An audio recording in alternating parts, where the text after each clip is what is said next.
Joining me now is House Democratic Leader Congressman Hakeem Jeffries of New York. Leader Jeffries, thank you so much for being my first guest on my first show. So good to be with you, and congratulations on your show. Thank you so much. Well, I have to start here with Vice President Pence, because this is a guy who the mob tried to hang back on January 6th. He is criticizing the district attorney in those comments instead of Trump's own language, which sounded a lot to me like what we heard around January 6th. What was your reaction when you heard the former vice president's comments? Well, Vice President Pence knows better, and he has embarrassed himself, and that's unfortunate. You know, George Washington, in his farewell address to the nation, said that the Constitution is sacredly obligatory upon all. That means everyone. That includes former presidents of the United States of America, because in this great country of ours, no one is above the law. That is the defining principle of the Republic and has been the case for 247 years. And so I would urge everyone to just allow the prosecutors to do their job. I'm confident that the myriad of investigations will involve individuals who are professional. They will follow the facts, apply the law, be guided by the Constitution, and then we'll see where these investigations lead. Now, I know, Leader Jeffries, a carefully worded statement or tweet when I see one. I've written a few of these myself, and I just want to read your tweet that you wrote yesterday in response to these posts from Donald Trump. "We live in a democracy. Right-wing extremists who fan the flames of political violence with inflammatory rhetoric are not fit to serve American values over autocracy." Now, you didn't mention Trump there. Was that on purpose, or why not?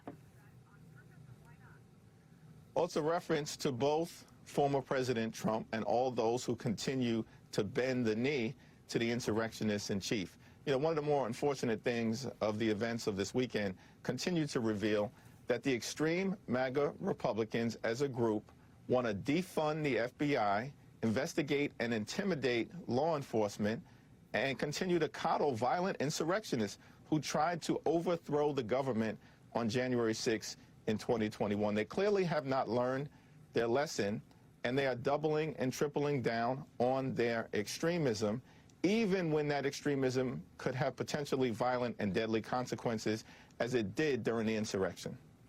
Now, one of those people who I would argue was trying to coddle or echo some of these comments is Speaker Kevin McCarthy, and I just want to read to you a tweet that he also posted yesterday. He said, "I'm directing relevant committees to immediately investigate if federal funds are being used to subvert our democracy by interfering in elections with politically motivated prosecutions." So, Leader Jeffries, what was your reaction to Speaker of the House, your partner at times, and his reaction to Trump's post? Well, I strongly disagree with that statement, and it's not clear to me what committee the Speaker may be referring to, perhaps the so-called Weaponization Committee, which is really more appropriately named the Committee to Protect Insurrectionists. And that is what we've seen from the extreme MAGA Republicans as it relates to the 118th Congress. Instead of the House majority focusing on the economy, focusing on inflation, focusing on job creation, focusing on health care, they continue to peddle conspiracy theories led by this so-called Weaponization Committee and the Oversight Committee, as opposed to trying to find common ground with House Democrats to try to make life better for everyday Americans. But we're going to continue to put people over politics. We're going to continue to focus on lower costs and better paying jobs and safer communities, and we will continue to defend our democracy.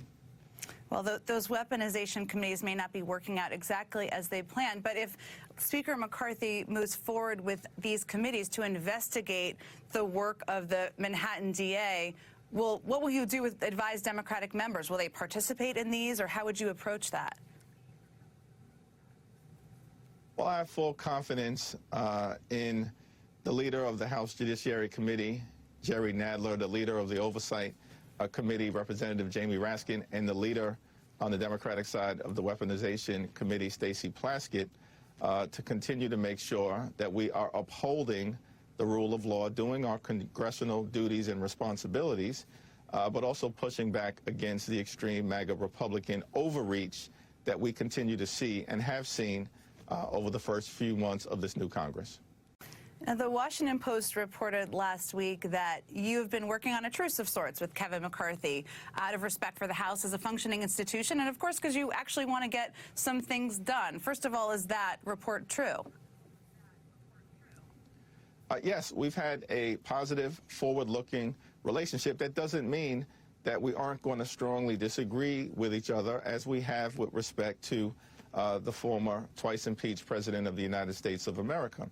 But we can agree to disagree without being disagreeable and always try to find common ground for the good of the institution, the Congress, the country, as part of an effort that Democrats have engaged in over the last several years, led by President Biden, Speaker Pelosi, and Leader Schumer, to try to find bipartisan common ground whenever and wherever possible in order to make life better for everyday Americans. We've been able to do that in a significant way when we had the gavels. I hope to be able to continue to do that now. Now, I'm not going to ask you to make any legal predictions here. I watched you closely. I know you would never do that. But it's pretty clear that Trump supporters in Congress, specifically Marjorie Taylor Greene and others, are seeing this as an empowering political moment for them. And I just want to read you one more tweet. This is from Marjorie Taylor Greene, where she said, if the Manhattan DA indicts President Trump, he will ultimately win even bigger than he is already going to win. First of all, do you agree with the notion that indictments would help Donald Trump politically? Well, the last person that I'm going to lean into political insight from is Marjorie Taylor Greene, although I should note that she has become one of the most important House Republicans in the Congress, and for all we know, could be on the presidential ticket as the vice presidential candidate for Donald Trump. That is how important she has become to the extreme MAGA Republican House majority in the Congress right now. But that is also one of the reasons why the American people should be concerned, because it is an extreme agenda that doesn't want to deal with the issues of importance to working families and middle-class folks and all those who aspire to be part of the middle class. That's the difference between House Republicans and House Democrats. We will continue to focus on kitchen table, bread and butter issues of importance: the economy, jobs, health care, protecting Social Security, protecting Medicare, and building that economy that works for everyday Americans. Well, it wasn't just Marjorie Taylor Greene, although if she's on the ticket, that'll be an interesting, slightly crazy thing. But Lindsey Graham and some others have also suggested it could help Trump politically. So I guess you're a very savvy political guy. How do you prevent this from helping Trump politically? Any of these legal potential indictments or the legal swirl? Well, the American people rejected political extremism all throughout the country in the most recent midterm elections in 2022, and it's my expectation that they will continue to do so moving forward. And, you know, it is unfortunate that the extreme has become mainstream for this version of the Republican Party in the House and in the Senate and all across America. We'll litigate that case any day of the week as we move forward, because it's a case that I believe Democrats will win. We're on the right side of the American people, the right side of American values, and on the right side of history. Well, all of this is taking up a lot of oxygen in public, but you have a lot of big stuff on your plate, including a big fight over the debt limit. Does any of this make it harder to get that done? Well, a debt limit issue shouldn't be that complicated. Every stakeholder in Washington, D.C., from President Biden and his administration, House Democrats, Senate Democrats, and even Senate Republicans under the leadership of Mitch McConnell, have said we should not default on our nation's debt. It will have catastrophic consequences for everyday Americans, for small businesses, and for the economy. The only group of individuals that apparently wants to take us down this irresponsible path are the extreme MAGA Republicans in the House of Representatives, and we cannot allow it to happen. Now, what we've said is President Biden has put forth his budget. that invests in working families, in middle-class folks, in young people, in seniors, invest in transportation and infrastructure, invest in education and job training, invest in research and development, invest in the health, the safety, the economic well-being of the American people.